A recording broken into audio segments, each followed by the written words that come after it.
Assalamualaikum warahmatullahi wabarakatuh. Halo anak-anak, apa kabar kalian hari ini? Ibu berharap kalian semua sehat selalu. Hari ini kita akan belajar tema 1, selamatkan makhluk hidup, subtema 1 dan pembelajaran 1. Sebelum kita memulai pembelajarannya, Ibu akan menyebutkan tujuan pembelajaran yang akan kita pelajari pada hari ini. Ibu akan menyebutkan tujuan yang akan kita capai. Tujuan pertama, siswa mampu menemukan ide pokok paragraf dari bacaan. Siswa mampu mengembangkan dengan menggunakan bahasanya sendiri secara rinci menjadi sebuah tulisan. Yang kedua, siswa mampu mengidentifikasi perkembangbiakan generatif melalui gambar. Yang ketiga, siswa mampu menyebutkan kehidupan sosial budaya dari dua negara ASEAN terkait kondisi geografisnya dengan benar. Baiklah anak-anak, langsung saja kita mulai belajarnya. Coba perhatikan tumbuhan yang ada di sekitar kalian. Apa manfaat tumbuhan bagi kehidupan? Untuk menjawab, coba perhatikan gambar berikut. Pada gambar tersebut dapat dilihat bahwa manusia dan hewan memanfaatkan tumbuhan sebagai bahan pangan atau sumber energi, sumber oksigen untuk bernafas atau sumber vitamin. Jadi, tumbuhan merupakan sumber kehidupan bagi makhluk hidup. Setelah kalian belajar tentang manfaat tumbuhan bagi kehidupan, sekarang kita akan belajar mengenai perkembangbiakan tumbuhan. Perkembangbiakan yang kita akan pelajari pada hari ini adalah perkembangbiakan jagung. Bukalah buku kalian pada tema 1 halaman 2 dan ada teks bagaimana cara jagung berkembang biak. Jagung merupakan salah satu tanaman yang dijadikan bahan makanan pokok di berbagai tempat juga di Indonesia. Perkembangbiakan jagung disebut juga perkembangbiakan secara generatif atau perkembangbiakan secara kawin. Perkembangbiakan generatif adalah perkembangbiakan yang terjadi melalui proses penyerbukan dan pembuahan. Selain jagung, terdapat juga perkembangbiakan secara generatif, yaitu pada mangga, padi, dan juga jambu. Perkembangbiakan generatif juga terjadi pada bunga sepatu. Bunga sepatu adalah bunga yang lengkap, yang disebut perkembangbiakan generatif. Bunga yang indah dan cantik tidak hanya berada di Indonesia saja, namun bisa tumbuh di negara-negara tetangga kita.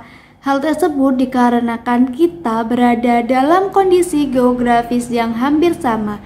Jadi, bunga yang tumbuh tidak jauh berbeda jenisnya. Contohnya adalah bunga sepatu. Bunga sepatu dapat tumbuh di negara Indonesia dan Malaysia. Di Indonesia, bunga sepatu dijadikan sebagai bahan pewarna, dan di Malaysia disebut sebagai bunga raya.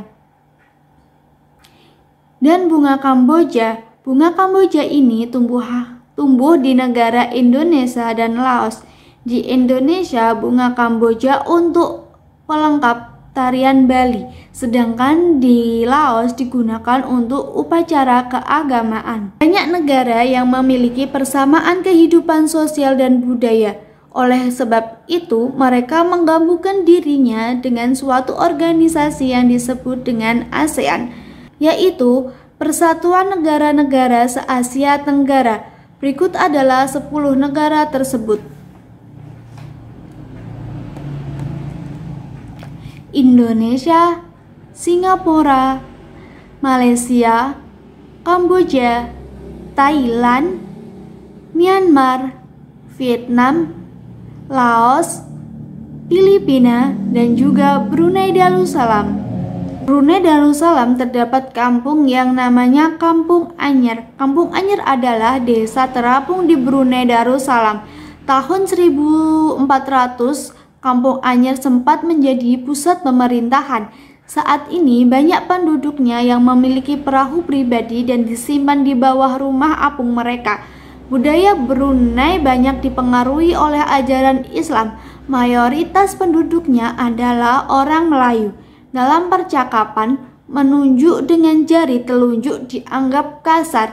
Secara tradisional, orang Brunei tidak berjabat tangan dengan lawan jenis. Melepaskan sepatu adalah kebiasaan umum orang Brunei sebelum memasuki rumah orang lain. Selanjutnya, Malaysia. Di Malaysia mempunyai patung Dewa Marungga. Nah, patung Dewa Marungga merupakan patung berukuran 42,7 meter. Patung ini terletak di Batu Ceves, gua yang merupakan salah satu kuil Hindu di luar India yang paling populer yang didedikasikan untuk Dewa Marungga. Dan di Malaysia juga memiliki kota yang bernama Geraldton, yaitu kota yang terdaftar dalam UNESCO World Heritage. Kota ini terletak di Pulau Penang. Geraldton adalah kota yang memiliki ragam jenis budaya. Banyak gedung peninggalan masa Eropa dan bangunan bernuansa Melayu Tionghoa.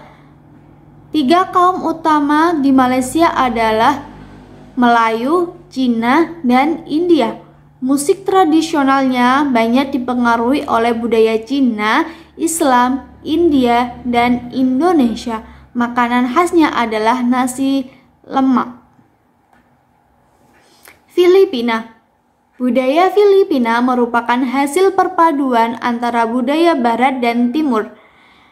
Kehidupan budaya dipengaruhi oleh budaya Melayu, Cina, dan Spanyol. Bahasa Filipina adalah bahasa nasional dengan bahasa Inggris sebagai bahasa pengantar untuk urusan perdagangan atau pergaulan. Ada 8 dialek utama yang digunakan oleh masyarakat Filipina. Jabat tangan adalah bentuk salaman yang paling sering dijumpai di Filipina. Tarian tingkling merupakan tarian masyarakat Filipina. Tarian ini menceritakan tentang burung tingkling yang berjalan melompat menghindari perangkap bambu petani padi. Selanjutnya, negara Kamboja. Banyak candi di Kamboja terbuat dari batu. Dewa-dewa dari agama Hindu dan Buddha terukir pada tembok. Tarian Aspara lahir pada tahun 2000. Relief tarian banyak ditemukan di bangunan-bangunan keagamaan di Kamboja. Orang Khmer mengenal sal kotak-kotak yang disebut krama. Makanan yang terkenal di Kamboja adalah cha yang berarti tumisan. Negara Myanmar adalah negara 1000 pagoda. Hal ini disebabkan karena sangat mudah menemukan kuil-kuil suci Buddha. Mayoritas penduduk Myanmar adalah keturunan Tibet. Bahasa yang digunakan adalah bahasa Burma. Pakaian tradisional Myanmar yang disebut longyi mirip sarung Indonesia, namun kain ini membelit bagian tubuh mereka mulai dari perut hingga betis. Longyi yang berbahan kain katun bukan saja dikenakan pria dewasa, namun juga anak-anak dan wanita.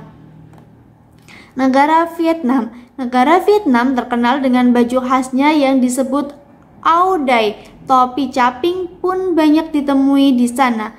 Orang Vietnam gemar duduk di dingli, yaitu kursi yang sangat pendek.